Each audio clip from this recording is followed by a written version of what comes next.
মাথা নষ্ট করার মতো একটা শাড়ির ডিজাইন আজকে আপনাদের সাথে শেয়ার করতে যাচ্ছি এবং কিভাবে গোল্ডেন কালার আপনারা তৈরি করবেন তাও থাকছে আজকের ভিডিওতে, তাই অবশ্যই স্কিপ না করে সম্পূর্ণ ভিডিওটা দেখবেন। প্রথমেই বলে দিচ্ছি, আমি এখানে সেমি মসলিন কাপড় ইউজ করেছি। এটা খুবই পাতলা, আর এই পাতলা কাপড়ের জন্য রং তৈরি করতে হবেও কিন্তু একটু পাতলা করে। তো এখানে আমি গোল্ডেন কালার তৈরি করার জন্য F53 নিয়েছি এবং সাথে আফসানের এই গুঁড়াটা কিন্তু অনেক মিহি গুঁড়া হয়, তো এটা অনেক সাবধানে ইউজ করতে হবে। তো এখানে আমি প্রথমে F53 নিয়ে নিচ্ছি। এখানে যে আপনারা দেখতে পাচ্ছেন F53, এটা কিন্তু ইয়েলো কালার, কিন্তু এটা কিন্তু আপনারা সাদা কালারের মধ্যেও পাবেন। ইয়েলো কালার যেটা আছে এটা দিয়ে শুধু গোল্ডেন কালার তৈরি করা যায়, কিন্তু সাদা যেটা আছে সেটা দিয়ে গোল্ডেন এবং সিলভার দুইটা কালারই কিন্তু আপনারা তৈরি করতে পারবেন। তো এখানে আমি এতটুকু F53 নিয়ে নিয়েছি। এখন এটাকে ভালোভাবে একটু নেড়েচেড়ে মিক্সড করে নিব, যাতে করে কোনো দানা দানা অংশ না থাকে। এরপর এখানে অক্সেল দিতে হবে। অক্সেল এখানে আমি প্রায় 4-5 ফোঁটার মতো দিব।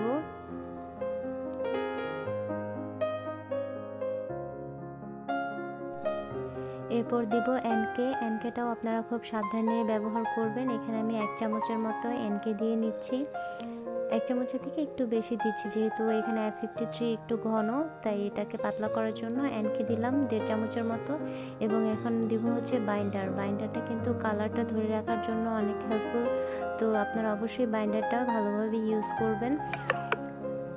এখানে বাইন্ডারটাও আমি 1.5 চামচের মতো দিয়ে এটাকে ভালোভাবে মিক্সড করে দেখছি যে কেমিক্যালের ঘনত্বটা ঠিক আছে কিনা।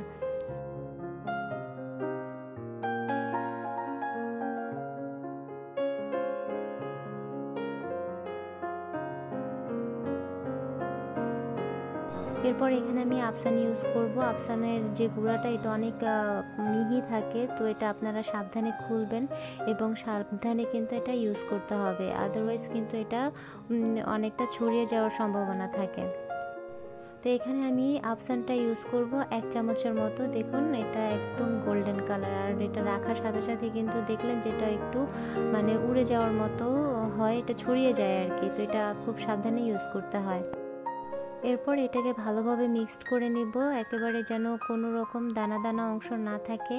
এখানে যে গুঁড়াটা আছে এটা জমে যেতে চায়, এবং আফসানের কাজ কিন্তু খুব দ্রুত কমপ্লিট করতে হয়, আদারওয়াইজ কিন্তু আফসানটা শক্ত হয়ে যায়। তো যদি শক্ত হয়ে যায় তখন আপনারা আরেকটু বাইন্ডার দিয়ে তারপরে কিন্তু এটাকে পাতলা করে নেবেন, ঠিক আছে। এখানে আমার গোল্ডেন কালারটা কমপ্লিট হয়ে গেছে। এখন আমি যেহেতু শাড়িতে আরও একটা কালার ইউজ করব, সো এখানে আমি অন্য কালারটা তৈরি করে নিব। এখানে আমি হোয়াইট পেস্ট ইউজ করছি, কারণ যেহেতু এটা ডার্ক একটা মেরুন কালার, সো ডার্কের জন্য অবশ্যই হোয়াইট পেস্ট ইউজ করতে হয়। তো হোয়াইট পেস্ট কিভাবে আপনারা তৈরি করবেন সেটার ভিডিও অলরেডি আমার চ্যানেলে আছে, সেটা চাইলে দেখে নিতে পারেন। তো এখানে আমি আর মিক্সড করে দেখালাম না, এখানে জাস্ট হচ্ছে অল্প একটু রেডি করা কেমিক্যালের সাথে অল্প একটু বাইন্ডার দিয়ে তারপর কালার দিয়ে আমি কালারটা তৈরি করে নিচ্ছি। এখানে আমি সবুজ কালার দিয়েছি অল্প পরিমাণ। হোয়াইট পেস্টের সাথে যখন সবুজ কালার অল্প পরিমাণ দিবেন তখন একটা হালকা পেস্ট কালার পাবেন। আমি শাড়িটাতে পেস্ট কালারটা একটু হালকা রাখবো, যার কারণে এখানে আমি একটা হালকা পেস্ট কালার তৈরি করছি। আপনারা কিন্তু কেমিক্যালটা যদি আগে রেডি করে রাখেন তাহলে কিন্তু যখন যে কালারটা তৈরি করতে ইচ্ছে হবে তখন সেই রঙটা দিলেই কিন্তু সেই রঙ হয়ে যাবে। তো আপনাকে আলাদা করে আর কেমিক্যাল তৈরি করতে হবে না। তো কেমিক্যালটা মিক্সিং অবশ্যই আপনারা চ্যানেলে কিন্তু দেখে নেবেন, এতে করে আপনাদের জন্য অনেক হেল্পফুল হবে। তো এখানে আমি পেস্ট কালারটা তৈরি করে ফেলেছি। এখন এখানে আমি আরেকটা কালার তৈরি করব, একটু ক্রিম কালারের মতো তৈরি করব। তো এই জন্য আমি আবার পেস্ট নিয়ে নিয়েছি, হোয়াইট পেস্ট। তো এখন এটার সাথে আমি শুধু এই হালকা মাটি কালার যেটা আছে এটা ইউজ করব, তাহলে একটা ক্রিম কালার চলে আসবে। তো দেখুন আমার এখানে একটু বেশি পড়েই গিয়েছিলো, তো এটা আমি আবার রঙটা নিয়ে নিয়েছি। তো এইভাবে কিন্তু আমার কালারটা দেখুন কত সহজে তৈরি করা পসিবল হয়। তো আপনারাও এইভাবে একটু সাবধানে, একটু সময় যেন বেঁচে যায় সেভাবে কিন্তু আপনারা কেমিক্যালটা আগে তৈরি করে রাখতে পারেন, আর পরে শুধু পাতলা করার জন্য বাইন্ডার ইউজ করতে পারেন। তো আমার কিন্তু মোটামুটি কালার তৈরি করা হয়ে গেছে। তো এখন আমি শাড়িতে ব্লক করার কাজটা শুরু করব। ব্লকের কাজের জন্য অবশ্যই কিন্তু আপনাকে ডাইসগুলো আগে 1 ঘন্টা আগে ভিজিয়ে রাখতে হবে, এতে করে কিন্তু পানিটা ভালোভাবে সোক করে নেবে। তো এরপর হচ্ছে আমি একটা ট্রেতে ভালোভাবে রংটা একটা ফর্মের মতো একটা এখানে আছে, এটাকে ফর্মই বলে, অনেকে কম্বল বলে। তো এটার ভিতরে ভালোভাবে রংটা ছড়িয়ে দিয়ে তারপরে কিন্তু শাড়িতে আমি ব্লকের ছাপটা দিচ্ছি।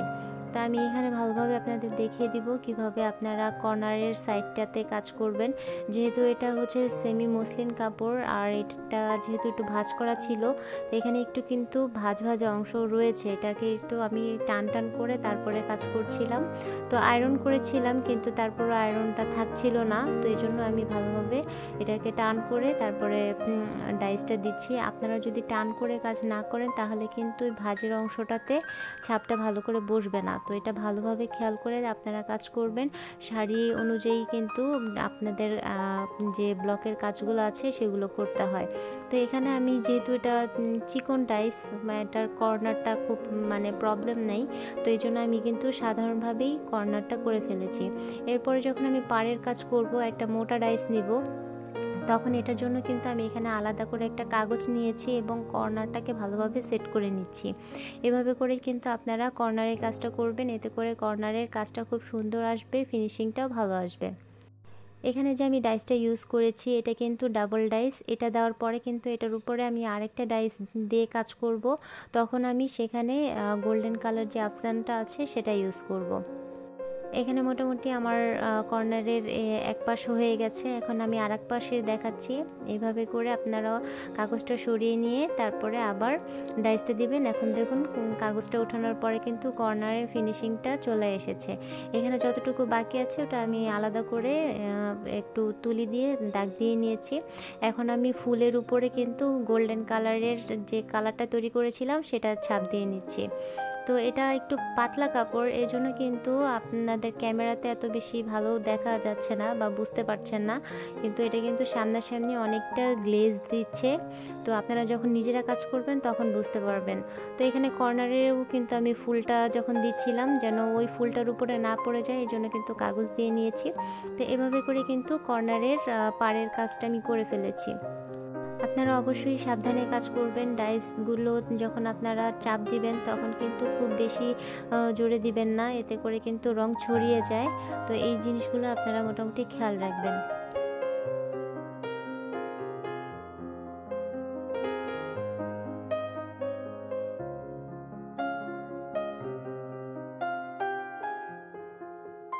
এরপরে আমি আঁচলে সম্পূর্ণ আঁচলটাতে গোল্ডেন কালার আফসানের কাজটা করেছি, এটাও আমি ডাবল ডাইস করেছি। তো এখানে বড় ডাইসটা দিয়ে এভাবে ছাপ দিয়ে নিয়েছি, এটা কিন্তু সম্পূর্ণ শাড়িটাতে হবে। তো আমি একটা দিয়ে দেখিয়ে দিলাম এবং অল্প অল্প করে দেখিয়ে দিচ্ছি যে কাজটা হওয়ার পরে এটা কেমন দেখাবে। তো এইরকম অল্প অল্প করে কিন্তু আপনাদের পুরো যে আঁচলটা আছে, যতটুকু আঁচল আপনারা রাখতে চান এভাবে করে ভরাট করে ফেলবেন। আপনারা কিন্তু এইভাবে শুধুমাত্র শাড়ি না, কামিজ বা গোল ফ্রক, বাচ্চাদের ড্রেস, যে কোনো কিছুর উপরেই কিন্তু আপনারা এইভাবে কাজ করতে পারেন। কামিজের ক্ষেত্রেও কিন্তু আপনারা কর্নারটা এইভাবে করেই তুলতে পারেন, বা ওড়নাতে যদি কাজ করতে চান সেক্ষেত্রেও কিন্তু কর্নারগুলো আপনারা এইভাবেই তুলবেন। তো এই হচ্ছে সম্পূর্ণ আঁচলটা। এরপরে হচ্ছে কুচির পার্টের এখানে আমি ডাইস দিচ্ছি।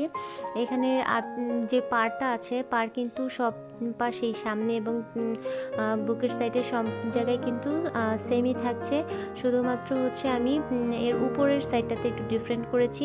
এখানে প্রথমে একটা গোল ডাইস দেওয়ার পরে মাঝে মাঝে কিন্তু আমি একটা লম্বা ডাইস দিয়ে এখানেও কিন্তু পেস্ট কালার দিয়ে তারপরে ডিজাইনটা করেছি।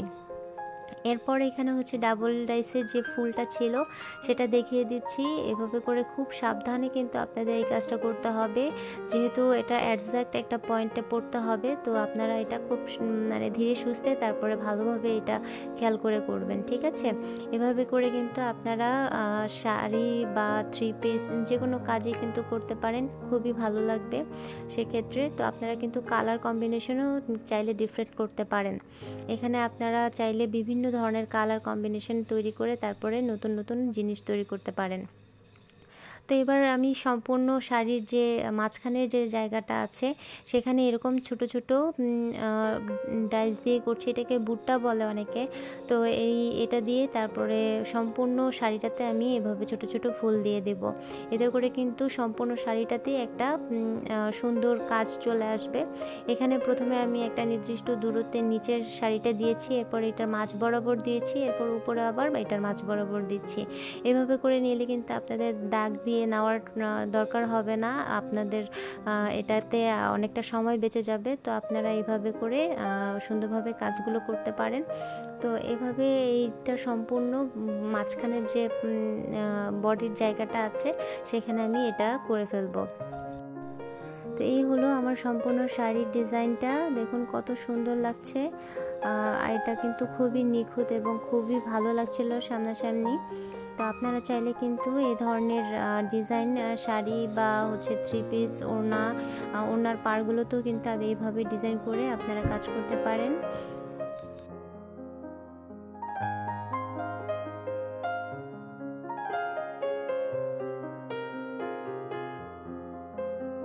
এরকম আরও ভালো ভালো কাজ দেখার জন্য অবশ্যই চ্যানেলে সাবস্ক্রাইব করে পাশে থাকবেন এবং বেল আইকনে ক্লিক করে রাখবেন, যাতে করে নতুন ভিডিও দিলে আপনাদের কাছে নোটিফিকেশন চলে যায়।